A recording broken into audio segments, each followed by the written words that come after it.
Sarah Sanders revealed her request to God after suffering perpetual attacks by press. White House Press Secretary Sarah Huckabee Sanders has had a difficult time since the moment she accepted the position of White House Press Secretary and took reporters to task.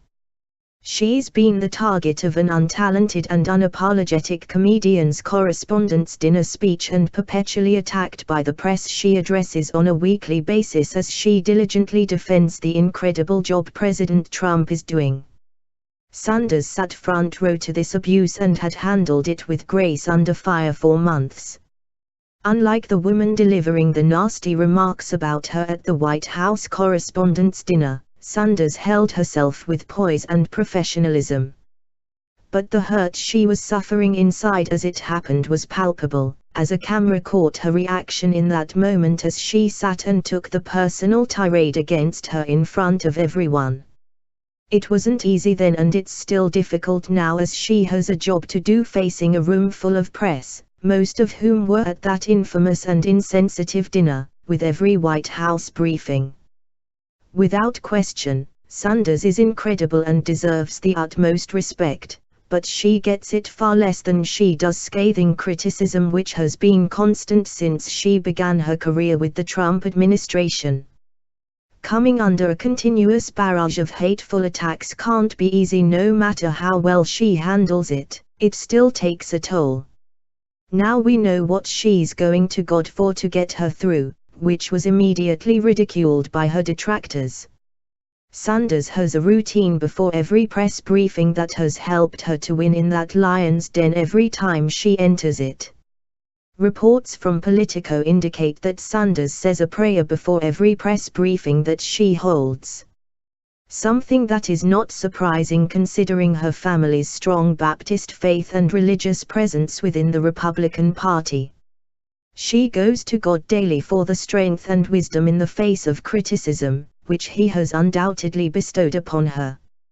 You won't hear people reporting on it in the mainstream media, especially since they're so busy bashing her. Additionally, her kids' artwork hangs on a board that is behind her desk. On the bookshelf, she has literature such as The Christian Life and Character and Gone with the Wind. Religious conservatives aren't outsiders in this White House, but generally speaking, they are.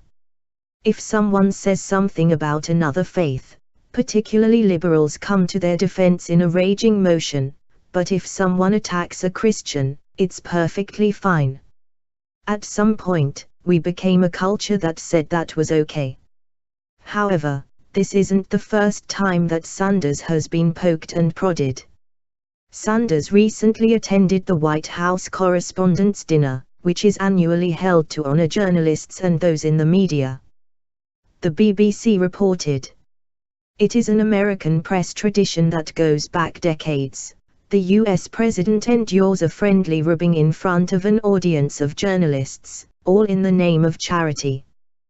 But with Donald Trump skipping the White House Correspondents' Dinner for the second year running, the honor of attending this year went to his press secretary, Sarah Sanders. Sanders said the president had encouraged his staff to attend, and that she thought it was important for us to be here. After enduring biting mockery from comedian Michelle Wolf, she looked as though she might be regretting the choice. Many administration officials, including the president himself, became the brunt of the joke. Trump tweeted the following morning that he thought the event was boring and that Wolf bombed. Just as Sanders gets her strength to do a good job daily in front of the media, you can bet that she called on God to get her through Wolf's comments and the aftermath from it that's ensued. Sanders is certainly protected by a hedge of angels who have likely helped her carry on with class and confidence since that speech. She's been surrounded with an incredible amount of support from citizens across this country who sided with her, some of which were from the other side of the aisle and turned on Wolf for the low blow.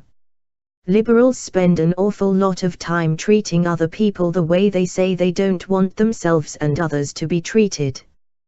They spew the same hatred they argue is coming from the White House, in an ultimate sign and form of hypocrisy, which is unacceptable but expected.